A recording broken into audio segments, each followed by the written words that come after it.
आज आपण पाहणार आहोत अंडा मसाला रेसिपी। ही रेसिपी एकदम चविष्ट आणि मसालेदार आहे। नमस्कार, मी राहुल आणि तुमचं कुकिंग डायरीज विथ राहुल मध्ये सहर्ष स्वागत। अंडा मसाला बनवण्यासाठी सर्वात आधी कढईमध्ये 2-3 चमचे तेल घ्यायचं आहे। तेल गरम झाल्यानंतर थोडीशी लाल मिरची पावडर, थोडीशी हळद आणि चवीपुरतं मीठ घालायचं आहे। तेलामध्ये हे परतून घेतल्यानंतर यामध्ये उकडून घेतलेली अंडी घालायची आहेत। आता ही अंडी 3 ते 4 मिनिट मोठ्या आचेवरती चांगली परतून घ्यायची आहेत। अंडी परतून झाल्यानंतर ती एका ताटामध्ये अशी काढून घ्यायची आहेत। आता कढईमध्ये 4 चमचे तेल घालायचं आहे।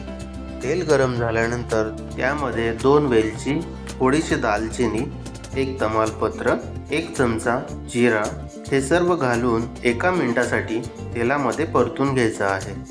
परतून झाल्यानंतर त्यामध्ये छोटा आल्याचा तुकडा आणि 5 ते 6 लसणाच्या पाकळ्या बारीक चिरून त्यामध्ये घालायच्या आहेत। आता हे 2 मिनिट परतून घ्यायचं आहे।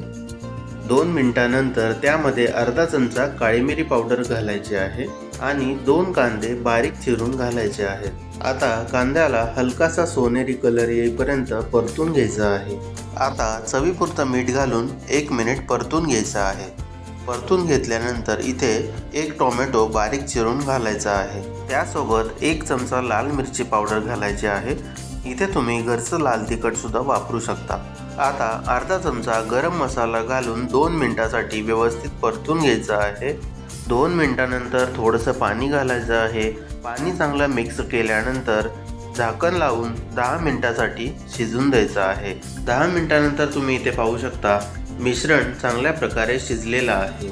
मिश्रणातलं पाणी इथे पूर्णपणे आटून गेलेलं आहे। आता मिश्रणामध्ये थोडंसं पाणी घालायचं आहे।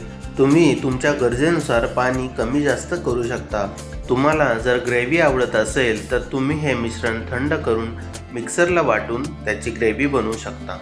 आता थोड्या वेळापूर्वी परतून घेतलेली अंडी मिश्रणामध्ये घालायची आहे आणि मध्यम आचेवरती 2 मिनिट व्यवस्थित मिक्स करून घ्यायचे आहेत। मिक्स करून झाल्यानंतर वरून बारीक चिरलेली कोथिंबीर घालायची आहे। कोथिंबीर व्यवस्थित मिक्स करायची आहे।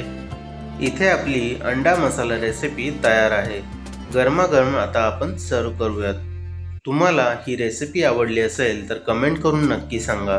माझ्या चॅनलवरती नवीन असाल तर सबस्क्राईब नक्की करा। धन्यवाद।